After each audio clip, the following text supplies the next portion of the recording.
Bonjour et bienvenue sur cette toute nouvelle vidéo, c'est Maïeul de la chaîne Culturia et c'est un plaisir de vous parler aujourd'hui.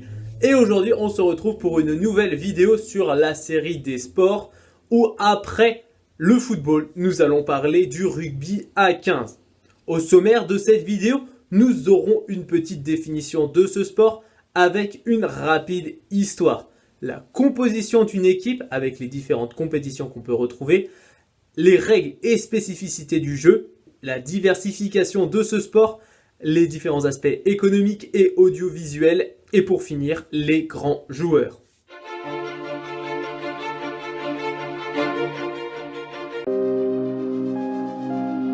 Le rugby à 15 est la variante la plus pratiquée du rugby, qui est une famille de sports collectifs dont les spécificités sont les mêlées et les touches, mettant aux prises deux équipes qui se disputent un ballon ovale, joué à la main et au pied.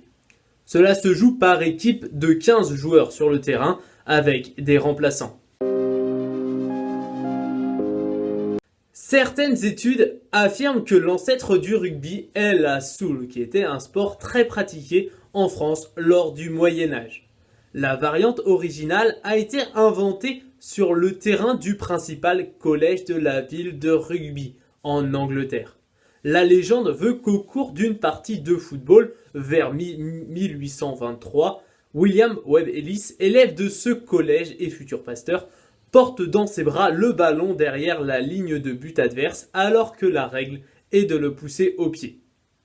Cette pratique, après quelques évolutions, sera codifiée pour la première fois en 1846 par les élèves, puis le 8 décembre 1863 à Cambridge. En 1871, pour se distinguer définitivement du football et de la Football Association, est créée la première fédération nationale, la Rugby Football Union, ou la RFU. Les premiers matchs internationaux ont lieu à ces moments, car le rugby se développe dans les nations anglo-saxonnes comme en Nouvelle-Zélande ou en Australie. La première Coupe du Monde a lieu en 1987. Le rugby se professionnalise en 1995. Sur le terrain, dans une équipe traditionnelle de rugby à 15, on retrouve les différents joueurs, comme les avants et les arrières. Les avants titulaires sont au nombre de 8 et forment ce qu'on appelle le paquet d'avant. Il existe la première ligne avec les deux piliers et le talonneur au milieu, la deuxième ligne avec deux joueurs et la troisième ligne avec deux flanqueurs et un troisième ligne centre. Les arrières titulaires sont donc au nombre de 7. Il y a la charnière avec les demi de mêlée et d'ouverture, la paire de centre et le triangle d'attaque avec les deux ailiers et l'arrière. Il existe des compétitions nationales pour les clubs avec des championnats nationaux comme en France le top 14. Des compétitions internationales entre clubs avec par exemple la Coupe d'Europe de rugby à 15 ou le Challenge européen en Europe ou le Super Rugby qui est l'équivalent de la Coupe d'Europe pour l'hémisphère sud. Nous avons des compétitions continentales avec le tournoi des 6 nations qui regroupe l'Angleterre, l'Irlande, l'Écosse, le Pays de Galles, l'Italie et la France, ou le Rugby Championship, anciennement Tri-Nation, avec la Nouvelle-Zélande, l'Australie, l'Afrique du Sud et l'Argentine. Il existe aussi des compétitions mondiales. Une Coupe du Monde est organisée tous les 4 ans depuis 1987 par l'International Rugby Board, aujourd'hui devenu World Rugby. Il existe aussi une Coupe du Monde féminine qui a lieu tous les 4 ans depuis 1998 officiellement. Et pour les catégories de jeunes, la Coupe du Monde des moins de 20 ans est la plus prisée.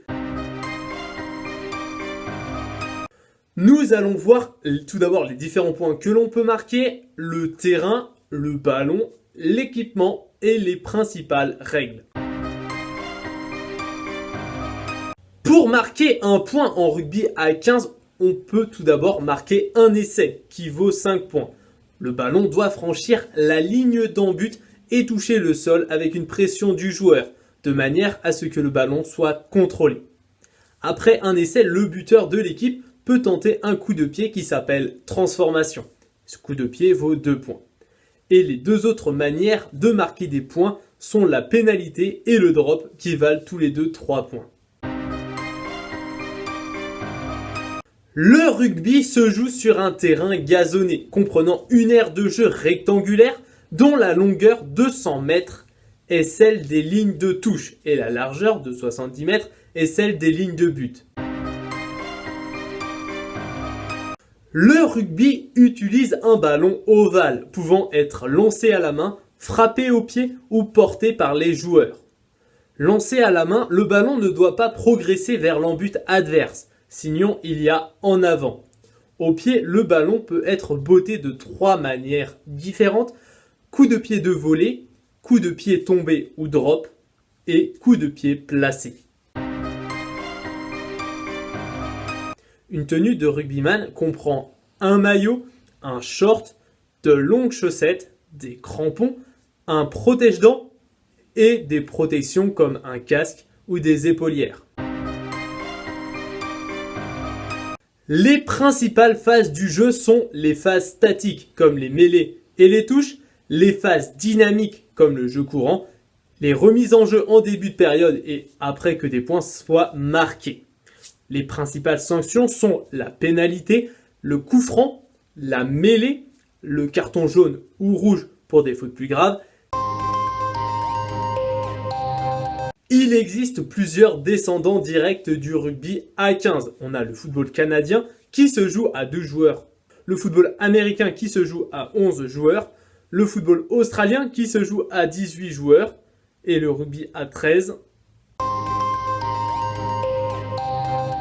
Comme de nombreux sports populaires, le rugby à 15 possède une exposition culturelle et médiatique.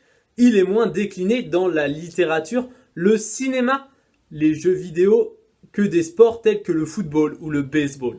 La culture rugbystique est cependant riche, même si elle ne touche pas tous les pays de la planète ou pour un pays toutes les régions. L'étude historique du rugby à 15 constitue un élément important de la culture du rugby. Il est de nos jours connu un certain célèbre dicton qui dit « Le football est un sport de gentleman pratiqué par des voyous », tandis que le rugby est un sport de voyous pratiqué par des gentlemen.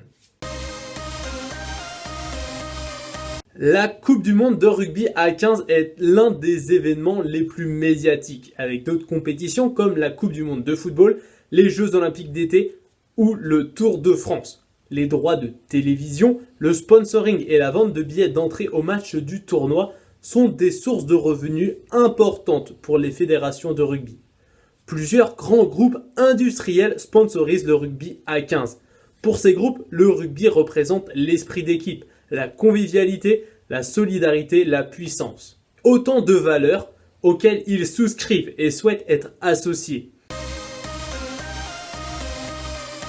Tout au long de son histoire, le rugby à 15 a compté un grand nombre de joueurs d'exception, comme Gareth Edwards, David Campese, Jonah Lomu, Serge Blanco, Richie Macao, Johnny Wilkinson, Thierry Dussautoir ou Dan Carter. Voilà, la vidéo est terminée, j'espère qu'elle vous aura plu, que je n'aurai pas oublié certaines notions et connaissances sur ce sport. N'hésitez pas à vous abonner, à liker ou à mettre un commentaire pour exprimer votre opinion, votre ressenti, ou même si j'ai fait des oublis. C'était un plaisir, à bientôt.